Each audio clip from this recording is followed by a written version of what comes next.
Isang mapagpalang araw po sa inyong lahat. Ako po si Leighton Soriano upang maglalahad ng isang maikling kwento na pinamagatang Apoy ng Kahapon Ngayon.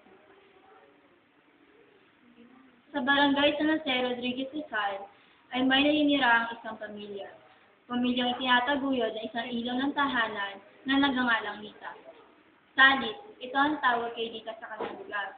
Ang ngalang ito ay naging matunog dahil sa kanyang pagtitinda at nagpapautang ng pera.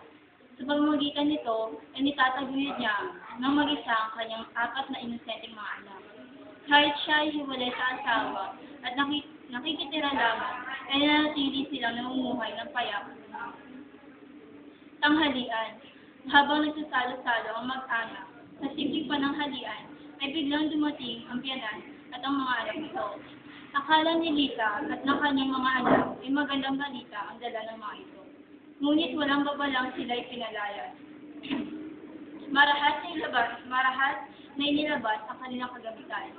Dahil sa sobrang galit, ay iniharang ni Lita ang kanyang sarili sa pintuan at nagmatigas.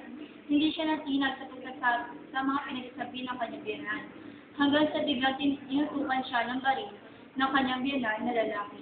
Wala siyang nagawa kundi umalis, ngunit hindi siya tumigil na makiusap sa mga ito. Sila ay nagbinibingihan hanggang sa makandado ang bahay at iwan silang parang isang magbibasahan. Dahil walang inaasahang kamag-anak, sila ay nagtiis na manirahan sa isang maliit na tindahan. Pilit itinakasya ang sarili nito na natitirang espasyo ng tindahan at hindi inaanintana ang mga sabi ng mga tao. Sa kabila ng kanilang pagtitiis, pagtitiyaga at sakripisyo, ay nabiyayaan sila ng isang maliit na tindahan. Isang tindahan at bahay. Isang bahay na masasabi sa kanila at hindi maaagaw ng iba. Dumaan ang mga taon at naging masagana at maayos ang pamilya ni Lita nang biglang dumating sa buhay nila si Julito. Siya ay isang jeepney driver.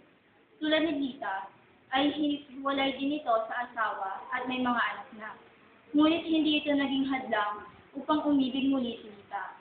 Muling tumibok ang kanyang puso dahil sa angking kakisigan at kagwapuhan ng lalaki. Sila ay nagkaroon ng lihim na relasyon, isang relasyon na tago sa lahat ng tao at lalong-lalo na sa kanyang mga anak. Akala ni Lita hindi ito magubunyag, ngunit buwan lang ang pagtatago. Ang pagtatago ay nabunyag ito ng kanyang sariling anak, si Isim. Ito ay nabunyag sa pamamagitan ng isang text message na galing kay Julito. Sa nagsasabing, mahal na mahal kita, Lita. At ito'y lalo pang nakumpirma ni Isim na mabalitaan niya ito sa mga kapitbahay at sa kanyang mga kaibigan. Nang lalo pa itong kumalat ay nag-iba ang tingin ng mga kapitbahay sa kanila. At nalalo pa tumingin ang kapitbahay sa kanila at sila ay minamata. Binansagan si Lita na isang babaeng mababa ang lipad at nagkaroon ng bitak ang relasyon ng mag-ina at ng kanyang mga anak. Sa pagdaan ng panahon ay pinilit ipinaunawa ni Lita ang kanyang sitwasyon at nararamdaman sa kanyang mga anak. Walang nagawa si Sig, kaya't ito'y kanyang tinanggap.